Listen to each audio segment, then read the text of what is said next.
ายดีท่านผู้ชมวันนี้มาพบกับรายการฝรั่งพันลาวเดี๋ยวพี่มาเที่ยวบางอย่างเด้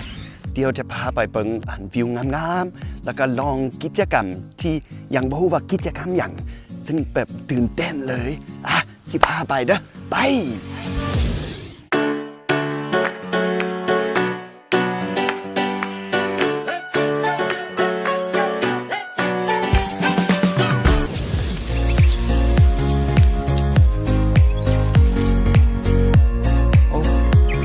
ไปดีอินที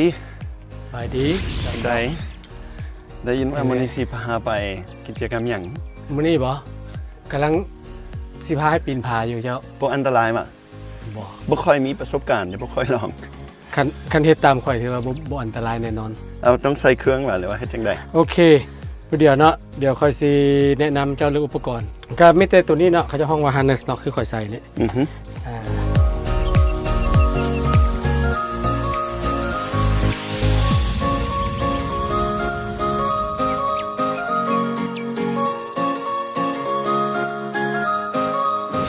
ค่อยอธิบายให้นิดนึงเนาะเวลาปีนหน้าผาเนี่ยธรรมดาแล้วหลักการก็คือเขาสิปีนขึ้นไปเอาเสือกไปห้อยใส่เขาจะห้องว่า angle ทางเทิงเนาะเพื่อเอาเสือกตัวนั้นห้อยกลับลงมาแล้วเรามาเกาะใส่เจ้าเวลาเจ้าปีนหมายความว่าเจ้าจะมีข่อยนี่เซฟเจ้าไว้ตลอดธรรมดาแล้วการปีนผาเนี่ยมีอยู่หลายระดับมันเริ่มตั้งแต่ 5A ไปจนฮอด 8C เนาะแต่ว่ามื้อนี้เขาสิปีนนี่ประมาณอยู่6B หลักการเป็นง่ายๆเขาเบิ่งส่วนใหญ่เขาก็สังเกตเบิ่งว่าบอนไหนที่เขามีมือจับเนาะแต่ว่าการปีนผานี่มันเป็นการประสานกันระหว่างมือกับตีนเนาะคันเขาสิใส่มืออย่างเดียวปุ๊บแน่นอนละมันใส่แห้งหลายเพราะเขาปีนบ่ฮอดพ้นฉะนั้นการปีนผาเป็นการวางแผนที่ก็คือว่าโอเคเจ้าสิจับบนใดเจ้าสิเหยียบบนใดแล้วเวลาเจ้าขึ้นมือเขาใส่จับซื่อๆแต่เวลาขึ้นไปแต่ละก้าวมันขาสวยใช้ขาสวยมือจับขึ้นไปเพื่อว่าจับให้เขาอยู่กับมัน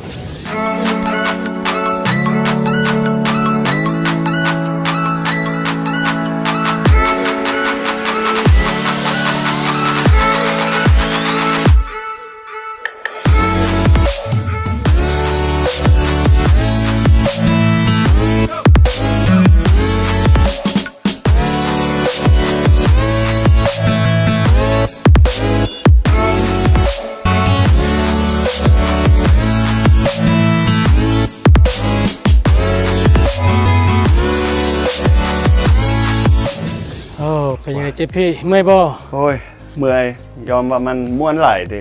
โคตรเมื่อยเลยจังได๋ส่วนลายปีนหน้าผานี่คนที่เขาเจ้ามักเป็นอย่างเขามักบางคนก็ถามว่าเป็นอย่างค่อยมาปีนอยู่บ่ซื่อแล้วปีนขึ้นไปซื่อๆแต่ความรู้สึกของคนก็คือส่วนใหญ่เขาจะมาปีนแล้วเวลาเขาเจ้าเฮ็ดได้ในสิ่งที่เขาคิดว่าโอ้มันยากผ่านความท้าทายได้เขาเจ้าสิมีความสุขสั้นตอนนี้มีบอลที่แนะนำให้แบบบอลที่แบบพักผ่อนสบายรีแลกซ์มีบ่มีหลายเลยแต่ว่าจะพาไปบอลนึงโอเคสั่งไปสถานที่นี่เนาะแม่นโรงแรมของเขาเองเนาะเขาหาก็เปิดได้ประมาณ4 เดือนไปเขาเปิดประมาณตอนท้ายๆเดือน7คอนเซปต์ของโรงแรมมันคอนเซปต์อย่างคือกับเจพี่เห็นเนาะเขาสิเฮ็ดมันแตกต่าง